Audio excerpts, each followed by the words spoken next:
Chicken అయితే తీసుకొచ్చేసాము. Chicken ఏం చేయాలా అని ఆలోచిస్తుంటే చికెన్ మొగలై బిర్యానీ తినాలని అయితే అనిపించింది. సో మనకు అనిపించిన తర్వాత చేయకుండా అస్సలు ఉంటాం కదా, అలా అనేసి చికెన్ మొగలై బిర్యానీ అయితే తయారు చేసాము. అది చాలా అంటే చాలా సింపుల్గా ఎలా ప్రిపేర్ చేసేసుకున్నానో మీ అందరితో షేర్ చేయడం కోసం ఈ వీడియోని అయితే అప్లోడ్ చేస్తున్నాను. మీరు కూడా ఈ వీడియోని అయితే చూసేయండి. ముందుగా అయితే చికెన్ని మనం బాగా అయితే వాష్ చేసేసుకొని ఈ విధంగా అయితే కట్ చేసేసుకోవాలి. ఇలా కట్ చేసుకున్న తర్వాత మన ఇంట్లో ఉండే స్పైసెస్ యాడ్ చేసుకుంటే సరిపోతుంది. ఇందులో ముందుగా మనం ఎంత చికెన్ తీసుకుంటామో దానికి సరిపడినంతగా పసుపు, ఉప్పు, కారం, ధనియాల పొడి, అలానే కొంచెం చికెన్ మసాలా. ఇప్పుడు ఇందులోనే 1 స్పూన్ వరకు అల్లం వెల్లుల్లి పేస్ట్, ఒక 3-4 స్పూన్ల వరకు అనమాట కర్డ్ కూడా యాడ్ చేసేసుకోవాలి. ఇలా పెరుగు కూడా యాడ్ చేసేసుకున్న తర్వాత బాగా మిక్స్ అయ్యే విధంగా అయితే ఒకసారి కలిపేయండి.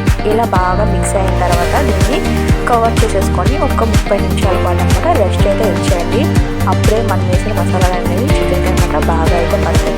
ఇప్పుడు సెకండ్ స్టెప్ చూసేద్దామా. ముందుగా అయితే ఏదైనా ఒక పాత్రలో వాటర్ అనేది యాడ్ చేసేయండి. వాటర్ అనేది కొంచెం బాగా హీటెక్కిన తర్వాత అందులో కొంచెం ఆయిల్, అలానే మనం బిర్యానీకి వాడతాం కదా స్పైసెస్, ఆ స్పైసెస్ అన్నీ కూడా యాడ్ చేసేయాలి. బిర్యానీ మొత్తానికి ఇంపార్టెంట్ ఏంటంటే బిర్యానీ స్పైసెస్ కాబట్టి అన్ని స్పైసెస్ కూడా యాడ్ చేసేసుకోండి. ఈ విధంగా స్పైసెస్ అన్నీ యాడ్ చేసేసిన తర్వాత ఇప్పుడు ఇందులోనే అనమాట కొంచెం సాల్ట్ అయితే యాడ్ చేసేసుకోండి. రైస్ అనేది సాల్ట్ వేయడం వల్ల అనమాట టేస్ట్ అనేది ఉంటుంది, లేదంటే చప్పగా అయితే ఉంటుంది. సో మనకి రైస్ ఎంత తీసుకుంటామో దానికి తగ్గట్టుగా అయితే సాల్ట్ అయితే యాడ్ చేసేసుకోవాలి. ఇప్పుడు కడిగి నానబెట్టుకున్న బాస్మతి రైస్ అనమాట యాడ్ చేసేసుకోవాలి. ఇలా రైస్ మొత్తం అనేది యాడ్ చేసేసుకున్న తర్వాత ఇప్పుడు దీన్ని అనమాట మనం ఒక 80% బాగా అయితే కుక్ చేసేసుకోండి. ఇలా కుక్ చేసేసుకున్న తర్వాత ఈ రైస్ మొత్తాన్ని ఇది కుక్ అవుతూ ఉంటుంది కదా, దీన్ని పక్కనైతే పెట్టేసుకోండి. ఇప్పుడు థర్డ్ స్టెప్ అయితే చూద్దాం మనం ఏం చేయాలి అని. ఇప్పుడు మీరు బిర్యానీ ఎంత తయారు చేయాలనుకుంటున్నారో ఆ పాత్ర తీసుకొని అందులో కొంచెం ఆయిల్ అయితే వేసేసుకోండి. ఆయిల్ వేసుకున్న తర్వాత ఇందులో కూడా మీ దగ్గర ఉన్న బిర్యానీ స్పైసెస్ మొత్తం అయితే యాడ్ చేసేసుకోవాలి. మొత్తం వేయడం ఇష్టం లేకపోతే నేను వీడియోలో చూపించినవన్నీ యాడ్ చేసేసుకుంటే సరిపోతుంది. సో ఇలా వేసిన తర్వాత ఇప్పుడు ఇందులోనే కాజు కూడా యాడ్ చేసేసుకోండి. టేస్ట్ అనేది చాలా బాగుంటుంది. కాజు మనం మిగిలిన బిర్యానీ స్పైసెస్ అన్నీ కూడా కొంచెం గోల్డెన్ కలర్ వచ్చేంత వరకు అయితే ఫ్రై చేసేసుకోవాలి. ఇలా ఫ్రై అయిన తర్వాత ఇప్పుడు ఇందులోనే ఒక 2 ఆనియన్స్ తిన్నగా కట్ చేసుకొని యాడ్ చేసేసుకొని ఒక 4-5 పచ్చిమిర్చిని కూడా నిలువుగా కట్ చేసుకొని అయితే యాడ్ చేసేసుకోండి. ఇవి కొంచెం అనమాట గోల్డెన్ కలర్ లేదా కొంచెం మెత్తగా అయినంత వరకు అనమాట ఫ్రై అయితే చేసేసుకోవాలి. ఇలా చేసిన తర్వాత ఇప్పుడు ఇందులోనే స్పైసెస్ అనేది యాడ్ చేసేసుకోవాలి. మీరు ఎంత అయితే తీసుకుంటున్నారో చికెన్ దానికి సరిపట్టుగా ముందుగా అయితే మనం వేసాము, కానీ ఇప్పుడు కొంచెం కూడా యాడ్ చేసేసుకోండి. కారం, ధనియాల పొడి, చికెన్ మసాలా, అల్లం వెల్లుల్లి పేస్ట్, అలానే మనం ఇందులో అనమాట కొత్తిమీర, ధనియా ఇంపార్టెంట్ ఆ రెండింటిని కూడా యాడ్ చేసేయండి. ఒకసారి బాగా మిక్స్ అయ్యే విధంగా కలిపేసి ఒక టమాటా చిన్న ముక్కలుగా కట్ చేసి అయితే వేసేయండి. ఇప్పుడు దాన్ని కూడా బాగా మిక్స్ అయ్యే విధంగా కలిపేసి టమాటా నుంచి ఆయిల్ అనేది బయటకు వచ్చేసిన తర్వాత మనం పక్కన పెట్టుకున్నాం కదా చికెన్, ఆ చికెన్ అనమాట ఇప్పుడు ఇందులో అయితే వేసేయండి.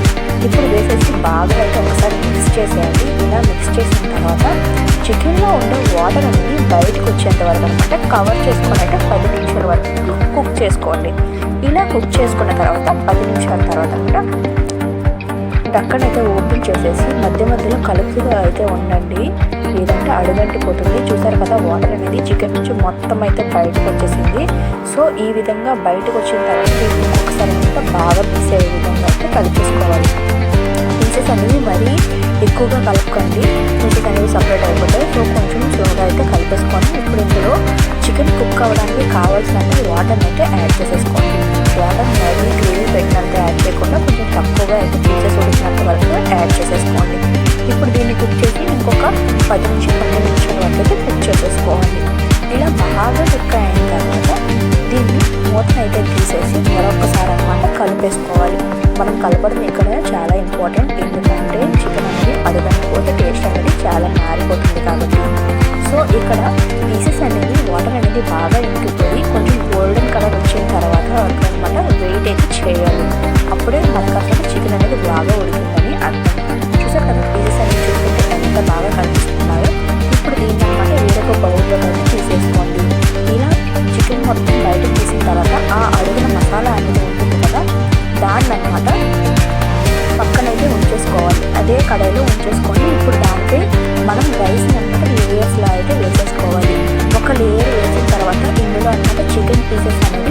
పెట్టుకోవాలి. ఇలా పెట్టిన తర్వాత ఇప్పుడు ఇందులోనే మనం ఆనియన్స్ ఫ్రై చేసి ఉంటాయి కదా, ఆ ఆనియన్స్ని కొంచెం పొడిలా అయితే చేసేసుకోండి. కలిపి చేసిన తర్వాత ఇప్పుడు అందులోనే కొంచెం పుదీనా వేసేసి లేదంటే కొత్తిమీర వేసేసి ఇంకొక లేయర్ని వేసి దాని మీద ఇంకొంచెం మన దగ్గర ఉన్న చికెన్ అయితే యాడ్ చేసేసి ఇంకొక లేయర్ అయితే వేసేసుకోండి. ఇలా 3 లేయర్లు వేసిన తర్వాత ఇప్పుడు దీంట్లో మన దగ్గర ఉన్న ఆనియన్స్ అలానే పుదీనా వేసేసి ఇప్పుడు ఇందులోనే కొంచెం కేసరి వాటర్ని కూడా యాడ్ చేసేయండి. కలర్ సూపర్గా అయితే వస్తుంది కేసరి వాటర్ యాడ్ చేయడం వల్ల. దాని తర్వాత కొంచెం నీళ్ళు కూడా యాడ్ చేసుకుంటూ ఫ్లేవర్ అనేది సూపర్గా అయితే ఉంటుంది. ఇలా వేసిన తర్వాత ఇప్పుడు ఇంగ్రీడియంట్ అన్నమాట మంచిగా అయితే కవర్ చేసేసి ఒక 15 నిమిషాలు మంటని లో ఫ్లేమ్లో పెట్టి కుక్ చేసుకున్నామంటే అదిరిపోయే మొగలై చికెన్ బిర్యానీ రెసిపీ అనేది తయారైపోతుంది. చూడడానికే కాదు తినడానికి కూడా చాలా అద్భుతంగా ఉంటుంది. మీరు ఎప్పుడైనా ట్రై చేశారు లేదా కామెంట్ సెక్షన్లో చెప్పడం అస్సలు మర్చిపోకండి. ఎంత టేస్టీ బిర్యానీ